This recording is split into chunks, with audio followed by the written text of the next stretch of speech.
Greece are having a maritime dispute near Cyprus. Now, Turkey is looking to explore offshore drilling near the Cypriot coast, but the Cypriots have their own deals with the likes of ExxonMobil and others for their oil and nat gas-rich territory.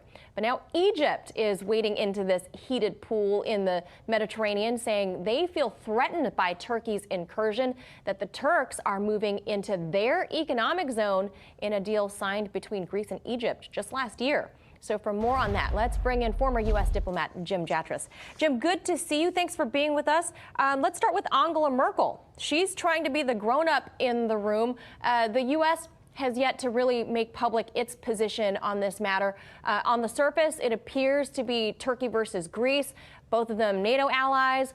But then you sprinkle in Egypt. How do you see this all shaking out? Where might the U.S. fall on this matter?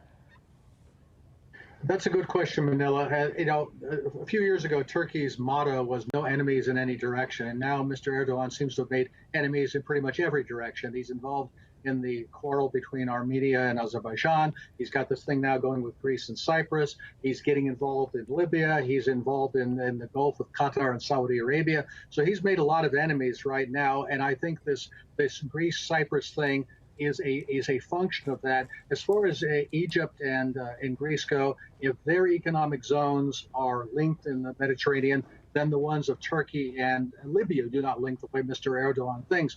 As far as how Angela Merkel will respond, I think when all is said and done, yes, she's got to be concerned about whether Erdogan will turn on the migrant tap again. She has to be concerned about the large number of Turks that live in Germany. But when all is said and done, she really has to stick with EU solidarity, and that means sticking particularly with France, which has been very vocal in opposing Turkey's policy in the Eastern Med. And now Turkey has snapped back against Greece, saying that that region of the Mediterranean was, quote, ruled by the Turks for hundreds of years, and that these EEZs, the exclusive economic zones, were pirate agreements. But given these EEZs, Jim, they're recognized by the EU and all these other allied nations. Does history have any bearing on Turkey's claim? Well, not in that sense. If we want to go down that road, yes, Turkey, the Ottoman Empire ruled those areas, and they ruled all of Greece and all of Bulgaria and Serbia and parts of Romania and so on and so forth, and Syria. I mean, we go down the list.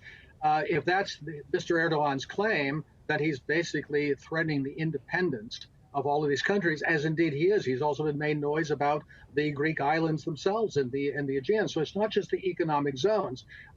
If he wants to position himself that way as the new sultan, the new leader of the Sunni world, which seems to be what he's really trying to do here, if he thinks he's made a lot of enemies so far, he's going to be making more.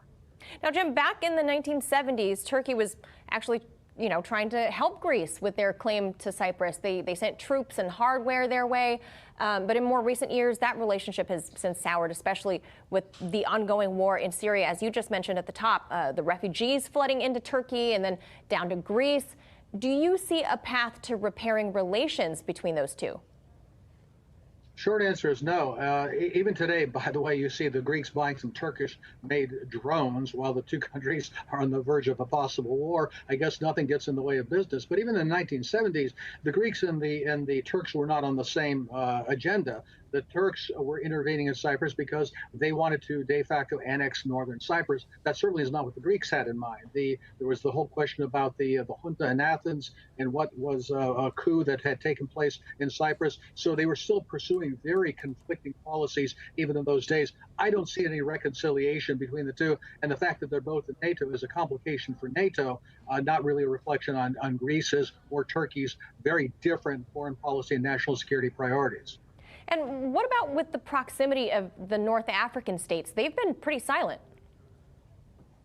Well, Egypt obviously is not silent. That's a North African state that's very involved in all of this. Libya is silent only because who's Libya these days? You have an ongoing civil war in Libya, and one faction, the so-called internationally recognized government that's allied with Turkey, and then you have General Haftar and his forces, so Libya is not really in a position to play an assertive role here, and then further west in the Maghreb, who really cares about this stuff in the Eastern Mediterranean? All right, Jim, while I still have a little bit of time, I'm going to use it because we don't get to see you enough. Last night's announcement with Kamala Harris, Joe Biden, what's your take? I know you've got an opinion. Yeah, it's a pretty horrible choice, but the right one for Joe, because he's horrible too. I mean, the short answer is I don't think she's ever had an original national security thought in her entire life. Well, look, if Joe Biden gets elected, you can plan on Kamala Harris being our 47th president sometime during his first